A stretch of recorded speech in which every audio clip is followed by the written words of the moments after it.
Bonjour, Solange Aimé, coach en hygiène de vie globale naturelle. Nous arrivons à la fin de cette semaine.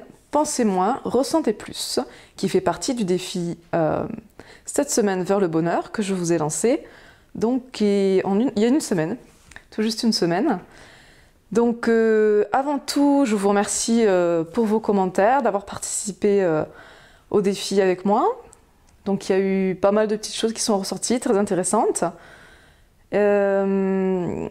Alors, qu'est-ce que moi j'ai vécu pendant cette semaine?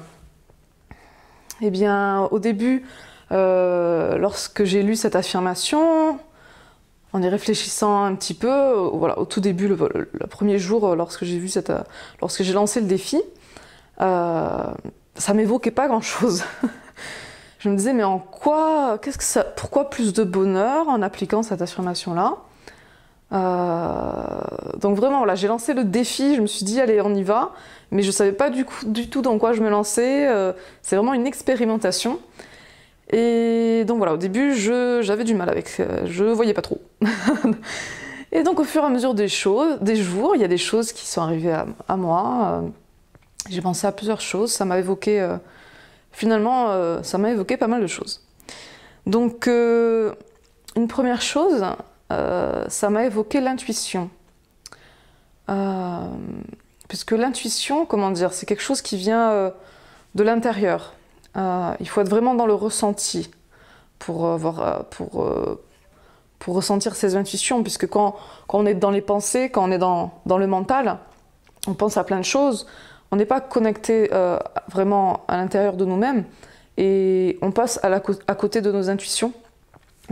Voilà.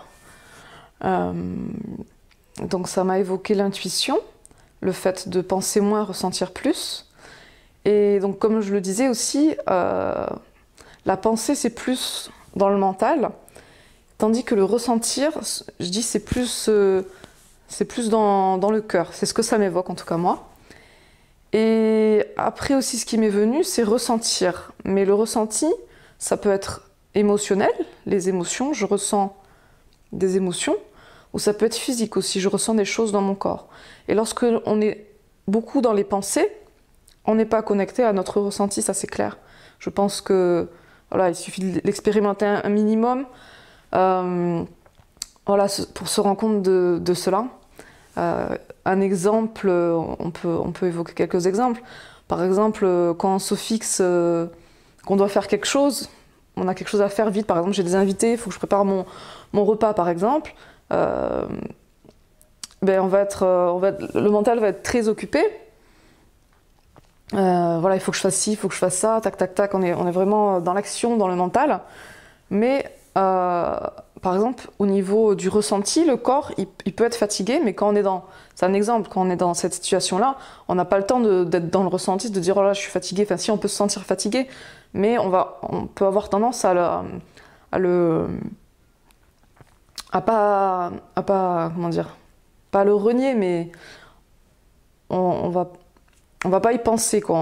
On le met de côté, on n'a pas le temps de penser qu'on est fatigué, et au moment où on va s'arrêter, on va se poser. Là, tout d'un coup, le mental, il se calme et on revient vers le ressenti. Et là, tout d'un coup, on sent que le corps, il est fatigué. Et on s'était pas rendu compte, quand on était dans l'action, quand on était dans les pensées, on s'était pas rendu compte que petit à petit, quand on était dans l'action, le corps, il était de plus en plus fatigué.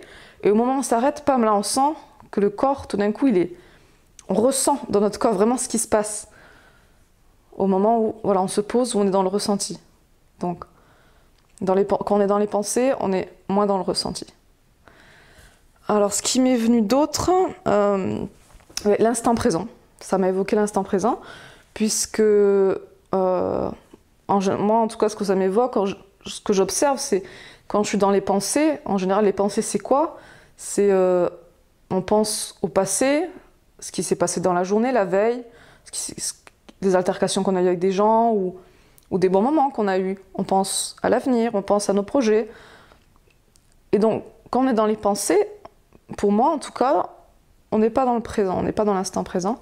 Et à partir du moment où on est dans le ressenti, que ce soit émotionnel ou physique, on est dans l'instant présent. Et moi en tout cas, de ce que j'ai vécu, être dans l'instant présent, c'est vraiment, on on se sent vraiment bien. Pour moi, c'est clair que à ce niveau-là, penser moins, ressentir plus, c'est direction vers le bonheur. Et donc, moi, je suis quelqu'un, c'est vrai, je pense beaucoup. J'ai tout le temps plein d'idées, je suis tout le temps en train de penser à plein de choses, et j'ai beaucoup de mal à me poser. Je suis quelqu'un quand même je suis quand même à l'écoute de mon ressenti, physique quand même. J'ai fait beaucoup de progrès à ce niveau-là parce que il y a quelques années, en tout cas au niveau du sommeil, j'écoutais pas trop mon corps. Et au jour d'aujourd'hui, je suis beaucoup plus à l'écoute de mon corps pour ça. Donc j'ai un rythme, je respecte plus mon rythme de sommeil, mes besoins de sommeil. Je me sens beaucoup mieux parce que forcément, quand on dort pas assez, c'est pas, ça va pas nous apporter autant de santé, de bien-être que si on dormait à notre rythme. On est dans une société où globalement on dort pas assez. Et donc en tout cas à ce niveau-là, déjà, je suis beaucoup plus à l'écoute de mon ressenti physique au niveau du sommeil. Je suis aussi de plus en plus à l'écoute de mes ressentis émotionnels. Donc ce que ça m'a évoqué aussi par rapport à mon vécu, c'est au niveau de l'alimentation, au niveau émotionnel, que quand certaines personnes je pense qu'on ne nous a pas appris on est dans une société où les émotions, on les camoufle, on les garde à l'intérieur de nous, on a du mal à les accepter, à les faire ressortir, et donc on camoufle. Et donc, moi, c'était avec l'alimentation. Et j'ai pris conscience de ça et j'apprends à ressentir mes émotions. Qu'est-ce que je ressens, à les accepter. Par contre, là, au niveau penser moins, ressentir plus, je pourrais pas dire... Je vois pas le lien avec la pensée, mais en tout cas, il y a le côté ressenti au niveau émotionnel, voilà ce que je raconte, à l'écoute de ses émotions, dans le ressenti de ses émotions. Pour moi, ça amène forcément vers plus de bien-être, plus de bonheur. Au début, c'est pas forcément évident, il peut y avoir des phases un peu difficiles, parce que voilà, quand on n'a pas appris à gérer ses émotions, que ce soit la colère, la tristesse, la frustration, ça peut être des moments pas faciles à passer, mais une fois qu'on a appris à gérer ça, à accepter ses émotions, mais la vie devient fluide. C'est comme si on dépensait moins d'énergie en fait. Toutes ces émotions négatives qu'on garde en nous, qu'on comble avec, ça peut être le travail, l'alimentation, l'alcool pour certaines personnes. Tout ça qu'on garde, ça nous prend beaucoup d'énergie, ça nous fatigue finalement. Et à partir du moment où la vie est plus fluide, où on accepte ce qui nous arrive, on laisse nos émotions s'exprimer, et bien voilà, on se sent plus léger, on se sent plus heureux, on se sent bien. Après tout ça, voilà, comme je dis, c'est un cheminement et qu'il peut y avoir des phases un peu difficiles, mais au bout du compte, pour moi, c'est toujours du positif. Ensuite, j'ai pris des notes parce qu'il y a pas mal de choses. Oui, alors pour ceux qui ont entendu un petit peu parler de la loi d'attraction, donc bon, peut-être je rentrerai pas dans les détails de ce qu'est la loi d'attraction, mais je pense que beaucoup de personnes en ont entendu parler et savent à peu près à quoi ça correspond. Quand on est, par exemple, la loi d'attraction, c'est quelque chose qui s'applique tout le temps. Qu'on y croit, qu'on n'y croit pas, qu'on y pense ou qu'on n'y pense pas, c'est quelque chose qui s'applique tout le temps. Voilà un exemple, par exemple, l'attraction, par exemple, je pense tout le temps à mes factures, il faut que je règle mes factures, j'ai des dettes, etc. Je vais attirer à moi toujours plus de dépenses, de factures, de dettes. Si je pense, oh là là, j'aimerais bien avoir un amoureux, mais j'ai l'impression de passer toujours à côté voilà, je rencontre des gens, j'ai l'impression que c'est la bonne personne, et je passe à côté, et je suis triste, je me sens triste d'avoir personne, ben on va attirer toujours plus de tristesse, personne dans notre vie, et avoir l'impression toujours de rater la même chose. Mais par contre, si on pense, voilà, si on vit seul, mais qu'on pense, on s'imagine, on se visualise, on pense, on ressent, je vis avec une nouvelle personne qui me correspond, avec qui je me sens bien, on va attirer cette personne. Donc voilà, c'est quelque chose qui se passe, qu'on y pense ou pas, c'est quelque chose, tout ce qu'on fait, c'est des vibrations, et on attire à nous tout ce qu'on pense, tout ce qu'on fait, c'est des vibrations, c'est de l'énergie, voilà, c'est scientifique, aujourd'hui on le sait que ça existe, et donc on attire à nous ce qu'on aimait en fait. Et donc au niveau de la loi d'attraction, donc ce que je veux dire, pensez moins, ressentez plus.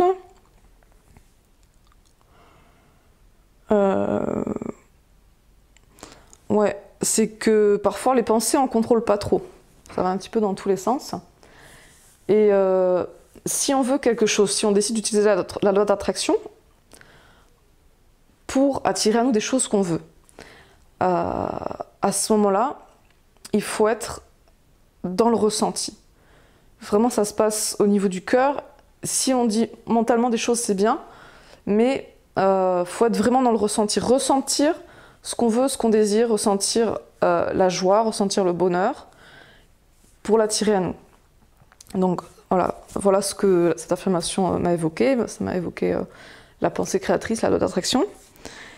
Donc ensuite...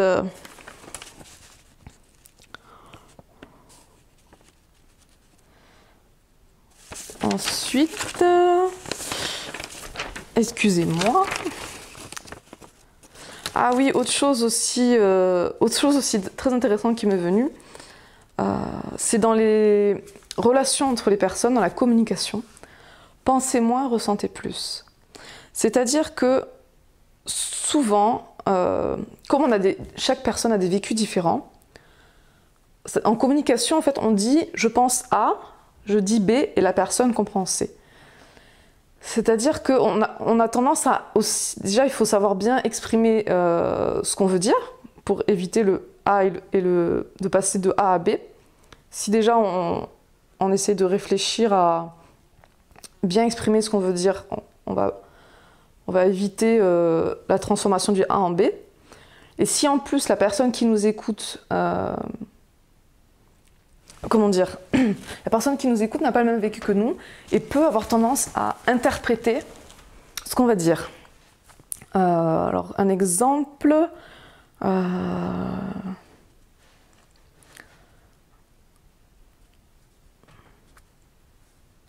Alors, c'est difficile. J'ai pas prévu des exemples à l'avance. Est-ce que... Enfin, c'est dit... Oh là là, j'avais pensé des exemples avant. On peut dire par exemple, est-ce que tu pourrais... voilà, par exemple, est-ce que tu pourrais ranger ça s'il te plaît? On dit ça à une personne. Et la personne va s'énerver. Elle aura interprété ça par t'as mis ça là, ça n'a rien à faire là, c'est du bordel, t'es nul, tu sers à rien. Voilà. Mais en fait, on a juste dit est-ce que tu peux ranger ça s'il te plaît? Voilà, il n'y a pas. Alors qu'une autre personne peut interpréter ça par. Peut le comprendre d'un air ah, je vais t'aider, je vais te rendre service, je vois que tu as besoin que je range ça. Bon, voilà, c'est un exemple comme ça qui me vient à l'esprit. Et donc, le fait en fait d'être dans les pensées, je pense qu'il a voulu dire ça. Mais en fait, cette personne n'a pas forcément voulu dire ça. Tandis que si on est dans le ressenti, dans l'émotion, par exemple, oui, par exemple, dans une dispute, quand une personne va crier, l'autre peut penser qu'elle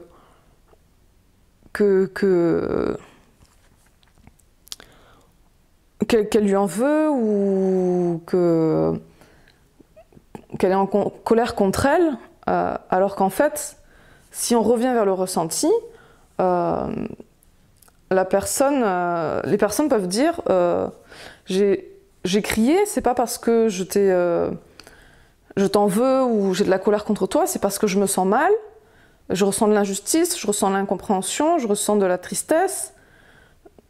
À partir du moment où on exprime le ressenti, comment dire, pour moi je pense qu'on va plus vers du positif, vers de l'amélioration, plutôt que penser, à partir du moment où on pense que cette personne, on interprète ou on pense que cette personne pense ça de nous, ou a voulu dire ça, ou sous-entend ça, on sait pas ce qu'on ne sait pas, on peut pas se mettre à la place de l'autre personne, ce qu'elle a vraiment voulu dire.